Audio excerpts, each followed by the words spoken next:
দক্ষিণ চব্বিশ পরগনা জেলার পাথর প্রতিমা ব্লকের গঞ্জের বাজার পার্শ্বস্থ ময়দানে নবপ্রয়াসের ব্যবস্থাপনায় এক দিবসীয় দিবারাত্রি ৮ টিমের নকআউট ফুটবল প্রতিযোগিতার উদ্বোধন করলেন পাথর প্রতিমার ভূমিপুত্র বিধায়ক সমীর কুমার জানা। উপস্থিত ছিলেন পাথর প্রতিমা থানার ভারপ্রাপ্ত আধিকারিক পার্থ সরকার, এছাড়াও বহু বিশিষ্ট মানুষজন। বিধায়ক এবং পাথর প্রতিমার ওসি প্রারম্ভিক বক্তব্য রাখতে গিয়ে খেলার আয়োজক নবপ্রয়াসের ভূয়সী প্রশংসা করেন এবং গ্রাম বাংলার বুকে ফুটবল খেলাকে ভালোবেসে হাজার হাজার মানুষ যারা এসেছেন তাদেরকে ধন্যবাদ জানান।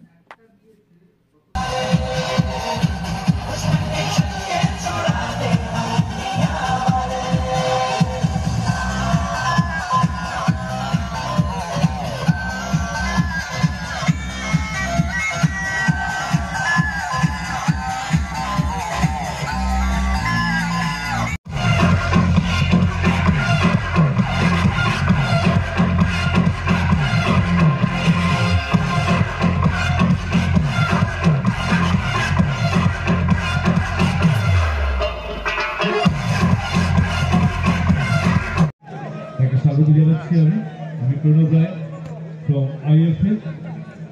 লম্বা পাস, একেবারে একটা কিক পাওয়ার থেকে বেলমন্ডি হেড করেছে, দেখুন কিভাবে আক্রমণে যাচ্ছে। স্বাগত জানাচ্ছি 21 মার্চ কিংবদন্তি ফুটবলার, ফুটবলের ম্যাজিশিয়ান যাকে বলা হয়, রোনাল্ডোর জন্মদিন আছে 21 মার্চ, আর সেই দিনে নবপ্রয়াসের আয়োজনে আয়োজিত 200 ফুটবল একেবারে নিজেদের দক্ষিণ সীমান্ত বরাবর পূর্ব দিক থেকে আমরা দেখতে পাচ্ছি না, দীর্ঘ সময় ধরে অপেক্ষমান আছেন। তারা প্রাথমিক পর্বে তারা দেখছেন এবং 1-0 গোলে এক দল অর্থাৎ নামখানা দলটি বুঝে এগিয়ে গেছে।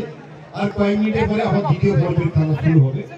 এই অল্পবর্ষ সময়ের মধ্য দিয়ে আমরা যেটুকু বলতে আমরা বাধ্য হচ্ছি যে নবপ্রয়াসের নব উদ্যোগ দ্বিতীয় বছরে পদার্পণ করলো এবং গঞ্জের বাজার যে ধামাকা, ফুটবল কাপকে নিয়ে যে এত উন্মাদনা, এত উত্তেজনা, এত উৎসাহ, এটা বছরের একটা নির্দিষ্ট সময় গত বছর যেমন হয়েছিল, তারপরে সারা বছর ধরে সমস্ত এলাকার মানুষদের মধ্যে যেটা অনুরণিত হবে যে আমাদের ফুটবল খেলা, এই ফুটবল খেলাটাকে আরো প্রাণবন্ত করে গড়ে তোলার জন্য যারা করছেন তারা যেমন আমন্ত্রিত, তেমনি ভাবে আশেপাশে সমস্ত স্তরের মানুষদেরকে এই আনন্দ যোগকে নিয়ে আসার জন্য তাদের যে অনুভূতি, এটাই কিন্তু আমাদের কাছে ফুটবলের প্রতি যে মানুষের দুর্বলতা, ফুটবলকে দেখার জন্য যে আগ্রহ এবং সবচেয়ে আনন্দের বিষয়, এখানে যারা হাজার হাজার মানুষ এখানে খেলাধুলা দেখবার জন্য চলে আসে, এত ডিসিপ্লিনারি একটা ওয়েতে তারা দেখেন, কোথাও কোনো অসুবিধা সৃষ্টি হয় না। আমরা ভালো খেলা দেখবো, ভালো আজকের কয়েকটা গোলটি যেটা হয়েছে নিঃসন্দেহে ভালো, কিন্তু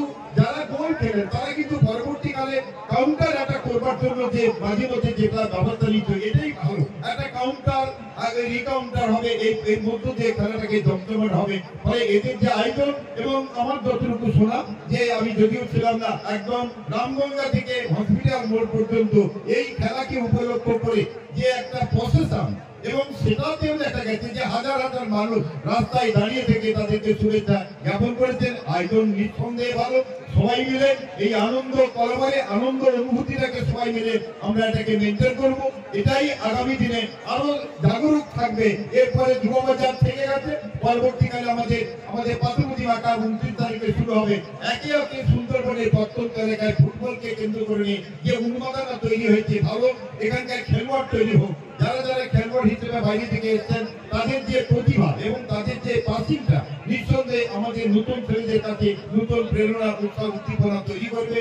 আসুন আমরা সবাই মিলে এই আনন্দ লহরীকে আমরা সুন্দর করে মুক্ততার পথে নিয়ে যাই। আমাদের এখানে